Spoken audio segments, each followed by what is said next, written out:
비밀은 옥상에 있습니다.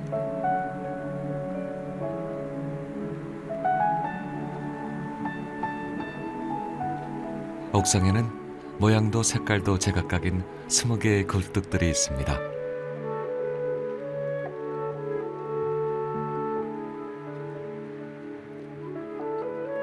중앙에 채광을 위한 원뿔형 큰 탑과 환기와 배기를 위한 굴뚝들입니다.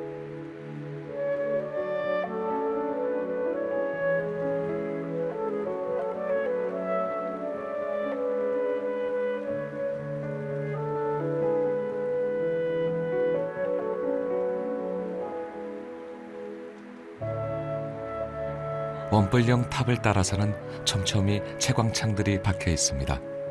84개의 이 작은 채광창들을 통해 빛이 들어가고 그 빛들이 원형 돔에서 실내를 비춥니다.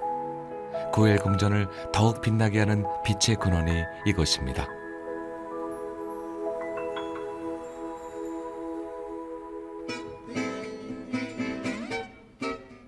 구엘과 가우디의 우정과 신뢰는 다음 건축물로도 이어졌습니다.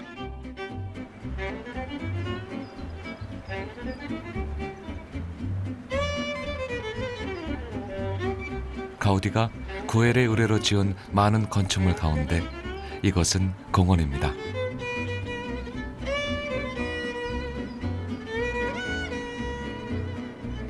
구엘 공원은 구엘 궁전과 함께 나란히 유네스코의 세계문화유산에 등재됐습니다. 처음 구엘은 이것을 상류층 사람들을 위한 주택단지로 계획했습니다. 하지만 해발 150m가 넘는 경사 지형에 물도 부족한 돌멩이 투성이의 척박한 땅이었습니다. 공사는 처음부터 순탄치 않았습니다.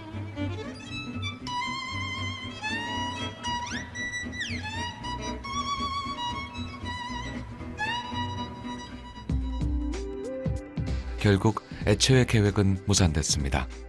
입주자들만을 위해 조성됐던 공원은 1922년 일반인에게 공개되었습니다.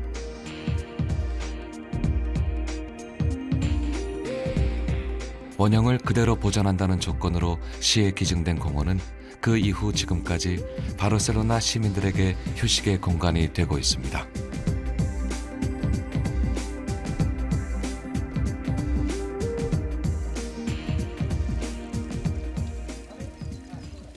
가우디는 구엘 공원을 거대한 신전의 형상으로 조성하고자 했습니다.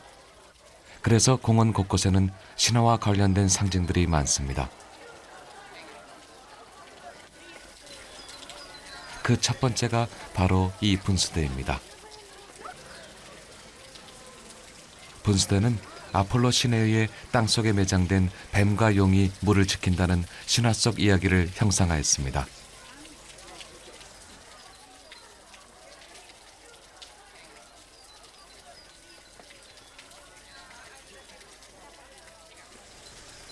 그리고 이 분수대에서 솟아나는 물에는 공원 전체에 숨겨져 있는 큰 배수시설의 비밀이 있습니다.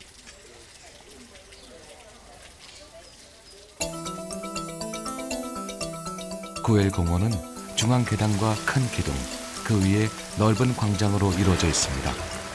비가 내리면 자갈과 모래층으로 된 넓은 광장 바닥으로 비가 스며들고 스며든 비는 속이 비어있는 기둥을 통해 아래로 내려옵니다. 이렇게 모여든 물은 물 저장고에 이르게 됩니다. 저장고에 물이 어느 정도 차오르면 물은 다시 분수대를 통해 밖으로 배출됩니다.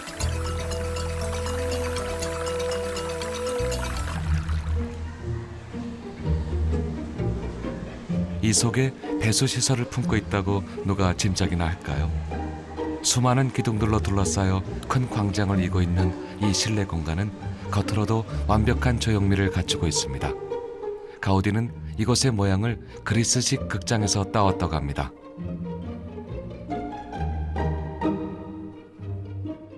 천장에 매달린 태양과 별 모양은 봄, 여름, 가을, 겨울을 상징하고 있습니다.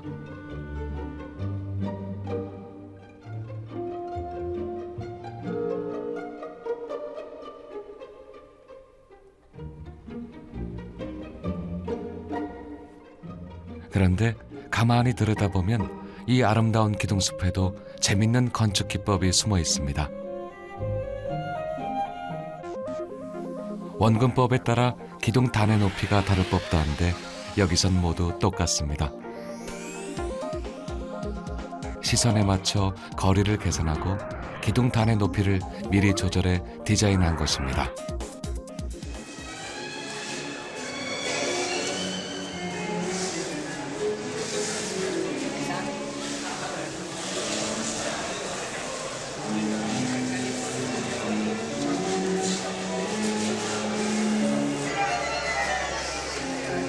원래 이곳은 입주자들을 위한 실내 시장이었다고 합니다.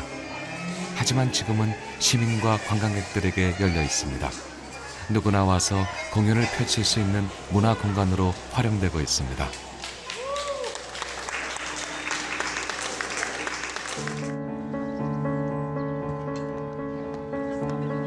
공원의 꼭대기 광장에 올라서면 또 다른 풍경이 펼쳐집니다.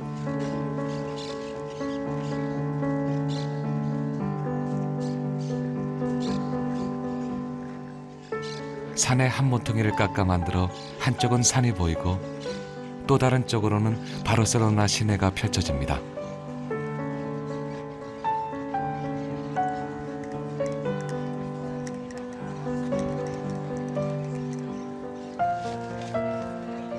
광장의 가장자리도 그냥 두지 않았습니다. 벤치입니다. 자세히 보면 꾸불꾸불한 것이 뱀을 닮았습니다.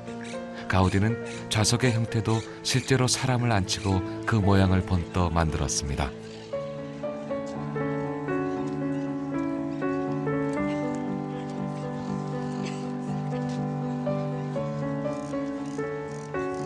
벤치의 장식적인 아름다움도 빼놓을 수 없습니다.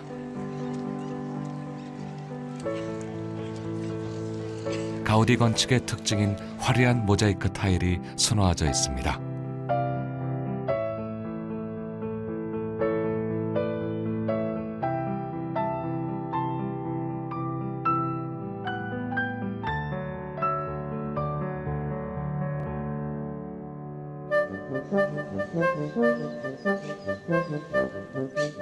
가우디는 이 공원을 지으면서 가급적이면 주변 자연 환경을 훼손하고 싶지 않았습니다.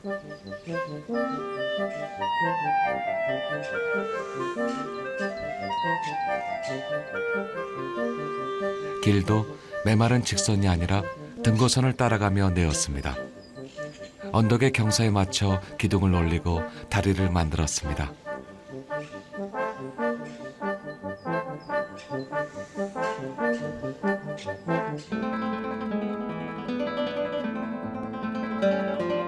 공원의 경사로를 따라 이어지는 산책로입니다. 다리의 재료는 털을 닦으며 나온 이곳의 돌과 흙을 최대한 활용했습니다.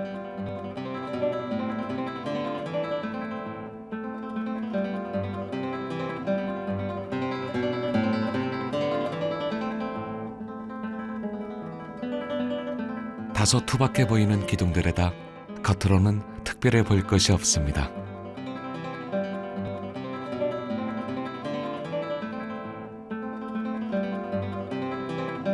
그런데 기둥 속으로 들어가 보면 이야기는 달라집니다.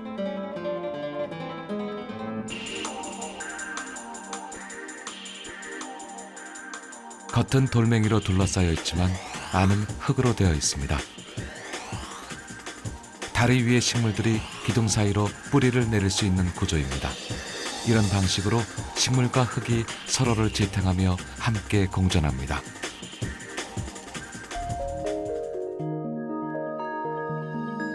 나무를 베지 않고 그대로 두고 길을 낸 곳도 있습니다. 어떤 기둥은 땅에서 뚫고 올라온 나무 같기도 합니다. 주변 나무와 기둥이 구분이 잘 가지 않습니다.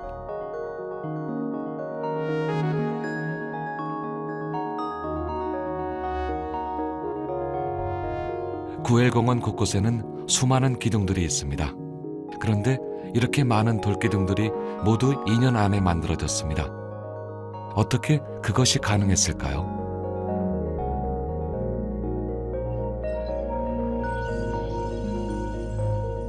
가우디는 공사장이 아닌 다른 작업장에서 기둥들을 만들어 가져왔습니다.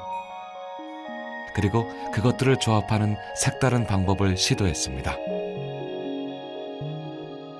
Bien, pues que ahora vamos a explicar esta maqueta que tenemos delante, pues es una forma parte de Parque Güell.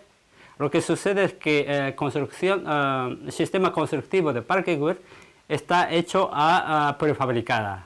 Bien, ahora voy a demostrar cómo construye este viaducto, ¿vale? Primero sacamos esto y luego esta bóveda que teóricamente debería estar con ladrillo. Bien, es una bóveda, pero así, piezas, así. Todo puede hacer 10 piezas.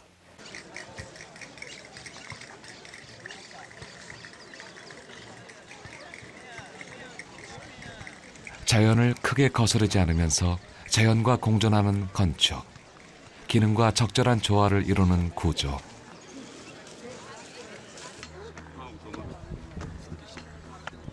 구엘공원은 이 공존과 조화의 원리가 가장 잘 나타난 가우디의 작품입니다.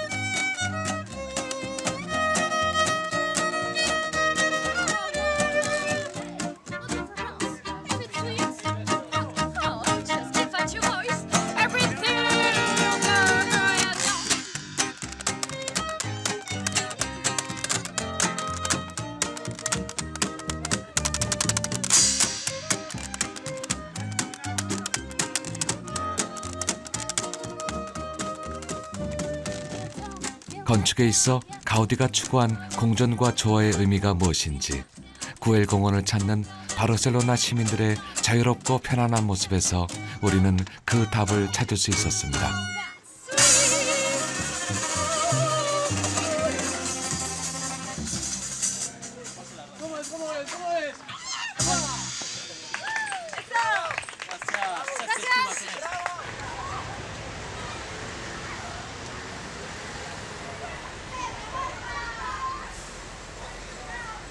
바르셀로나에서 가장 번화한 거리 중의 하나인 그라시아입니다.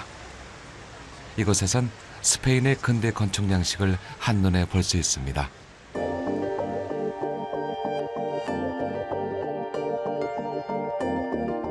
그 가운데서도 유난히 튀는 건물입니다.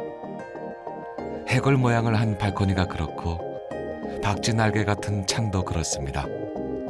건물 전체를 감도는 푸른 빛도 예사롭지가 않습니다.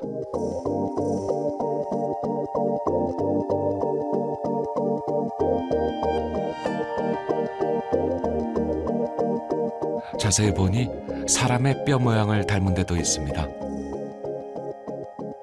건물의 표면은 또 조용히 물결치고 있습니다. 하지만 이 건물이 처음부터 이런 모습이었던 것은 아닙니다.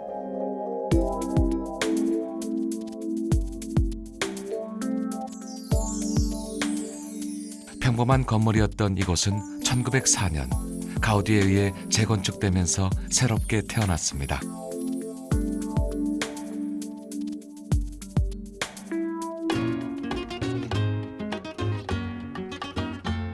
당시 이 거리엔 당대를 대표하는 건축가들에 의해 재건축 바람이 한창이었습니다. 섬유업자 조세 파테오도 자신의 저택이 어느 명문가들 못지않게 돋보이기를 원했습니다.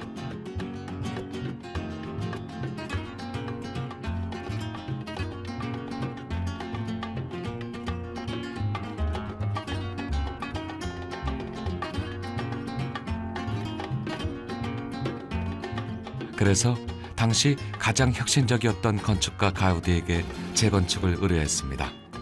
가우디는 이 건물에서 기존의 어떤 건축 양식도 따르지 않았습니다. 완벽하게 자신만의 건축 기법과 아이디어로 이 건물을 완성시켰습니다.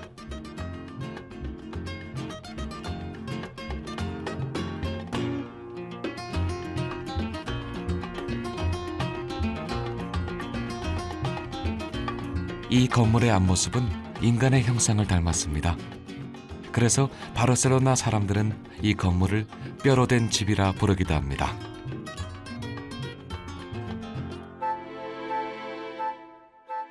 그런데 지붕을 보면 또 다른 상상력을 불러일으킵니다.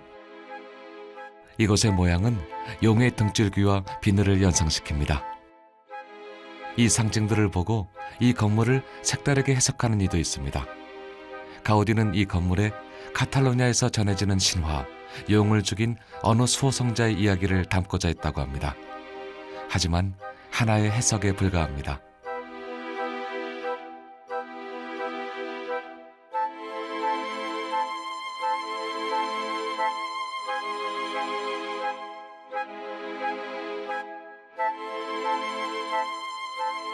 굴뚝도 독특한 모양과 색을 얻으면서 하나의 이야기가 됩니다.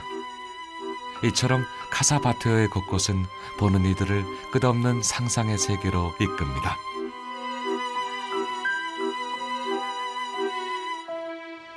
Está considerada como la joya arquitectónica del genio Antonio Gaudí, pues, por todo el uso de los materiales, un uso creativo de materiales, de lo que es el diseño, la creatividad, la arquitectura. Concibió pues, lo que era el mundo marino, una alegoría máxima al mundo marino. Entonces, todas las estancias puedes encontrar estas alegorías al mundo marino, pues desde las escamas hasta pues un remolino de agua, cuando tiras una piedra y hace los remolinos. Hay un montón de alegorías a este mundo marino.